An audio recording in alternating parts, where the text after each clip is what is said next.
Hello everybody. Well, it's 1989, which means 29 days to go.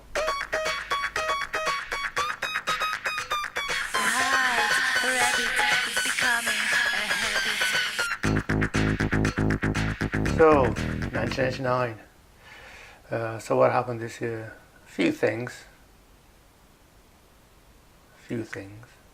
Maggie Thatcher's Maggie Thatcher's community charge was introduced in Scotland. A lot of people were not happy about that, as you can imagine.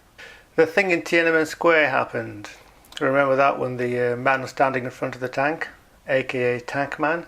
Well, Voyager 2 reached Neptune, brought back some lovely pictures, such as this one, courtesy of NASA. Sky TV started that year. The Cold War practically ended that year with the fall of the Berlin Wall. A few films that I remember seeing in the cinema that year were Dead Poets Society, starring the late and pretty good dramatic actor, even though he was regarded as a comedian, Robin Williams, who I thought was very good in that movie. Very good movie. I enjoyed it a lot. Another film I saw was When Harry Met Sally. Back to the Future Part 2 was out that year, and I did see that in the movie because, I'd seen Back to the Future Part 1, so obviously. One of the films that certainly introduced me into a whole new entire genre of movies was Akira, the Japanese animated movie, science fiction thing. That one film, Akira, certainly did mark a big change in my life. I certainly went looking for anime after seeing that movie, but more of that later maybe.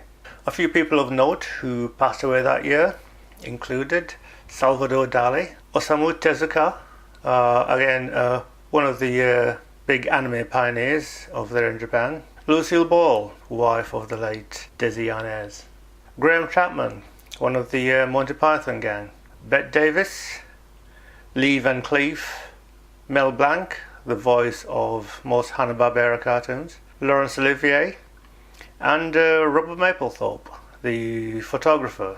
And by coincidence, I was just watching a TV show here on BBC 4 about photography through the years on the BBC, and included a small clip about Robert Mapplethorpe. Yeah.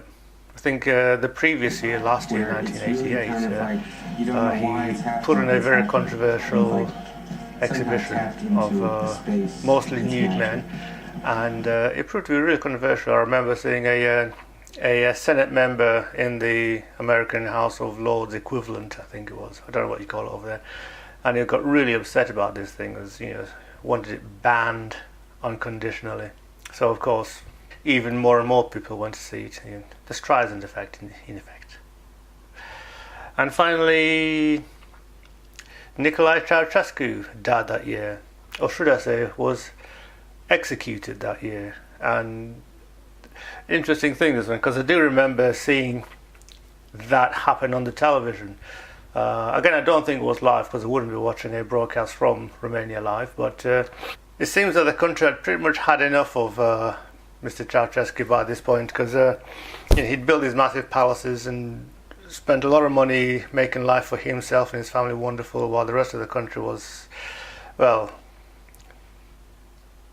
pretty desperate at the time. And so he was having this big thing where he's on the balcony of this massive palace that he built, and there's a whole lot of people watching him, and he's going to give some kind of speech, and he starts talking, and people start jeering and insulting him, and he can't understand what's going on. He turns to look at the camera, turns to look at people beside him, as if to say, "What's happening? I don't understand what's going on." And then the soldiers around him, because there's lots of guards around him with guns, turn on him, shoot him in the chest, because they were ordered to shoot him in the chest and not the face, because so they could recognize him. And after he was shot dead right there, camera went straight to his face so that you could recognize this is the man that has just been assassinated or has just been executed here. It's one of the few things that, one of the few near revolutionary activities that was going on in Eastern Europe at the time. As I mentioned before, the Cold War was pretty much ending at that time.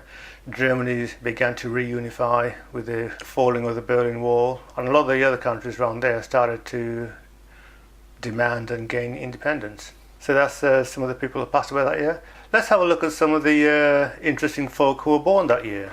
Valtteri Bottas, the Formula 1 driver, was born that year from Finland. He's driving for Mercedes right now, and he's teammate to Lewis Hamilton. Also born that year was Jules Bianchi, also a Formula 1 driver. Also born that year was Matthew Lewis. I met him. Nice chap. Did a little interview with him when he was turning on the Christmas lights here in Ilkley. Hi, my name is Matthew Lewis. I was playing Neville Longbottom in the Harry Potter films not too long ago, and here we are in Ilkley about to turn on the Christmas lights. It's pretty exciting. Daniel Radcliffe, Hayden Panettiere, the girl out of Heroes, Brie Larson, Eliza Taylor, Taylor Swift, Peaches Geldof, Peaches Honeyblossom Geldof to give her a full name. Daniel Ricciardo, also a Formula 1 driver, currently doing not as well as he could be doing in the Red Bull team. He'll be driving for Renault next year. And he's been complaining that the engines in his Red Bull aren't very good, and he's going to Renault, who supply the engines to Red Bull. So, I guess you could say it's complicated. Also born this year was Anton Yelchin, or Chekhov Mark II, as I like to call him. It's because he played Chekhov in the new Star Trek films. Yeah, so anyway, those are a few of the things that caught my eye from 1989. I should mention that most of these things I garnished from Wikipedia. So if there's anything about it that is not correct, then you could blame Wikipedia. Most of the facts are correct, so I'm trusting that they are. But if I know they're not correct, then I'll probably research them. But I'll stick with what I got right now. Anyway, so that's the year I turned 21, and well, we'll see what happens tomorrow.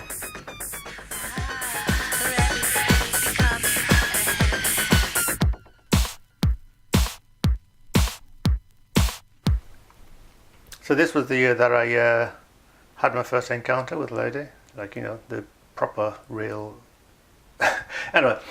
It was unexpected on my part, I'll tell you that for nothing. I was out with friends, and a small group of friends that I knew. A few of us took a taxi home, shared a taxi home, and I assumed that I was going to be dropped off first, because me and the other girl I was sharing a taxi with lived quite far apart, and I lived far closer to the city centre than she did. And I told the cab driver as we got in the cab, where to turn off, where I'm going, so on. And as the car drove up the road, it went straight past the turn-off to my house. And I was going to tell him to, stop, take me to my house. But then I thought, no, I'll see what happens here, because I knew that he's going to go straight to this girl's house instead. And what she did was straight to her house, and she invited me into her home, which was a little bit embarrassing because she'd forgotten her key, so she had to knock on the door, and her mother opened the door. Anyway, that's beside the point. Got in the house, had a cup of tea, sometimes a few drinks, and then went back to her, up to her room where we were going to sleep, and she invited me to share the bed with her, and this and that happened, and eventually we pretty much got into it, and I'll never forget the thing she said while we were at it. She said, how long do you go on for? I've gone twice already. And because what I should have said was, well, let's make it 3, shall we? But I didn't have to think of that until a good few days later. It was the first time that I'd done that, and yeah, I actually thought it would be much more exciting than that, but she was more experienced than me, I'll admit, even though she was younger than me as well. So, but she was 18, I was 21. Of course, things took a bit of a downturn the following morning when I got up, because I'd only had about 4 hours sleep, and I had an epileptic fit. It was embarrassing to me, and I didn't like it. And of course, the next week at the following Saturday at the pub with all the friends, she, first thing she was telling everybody, "He had a fit." Well, so that was a bit embarrassing. It's not that exciting a story, I'll admit, but it's my story. So there you go.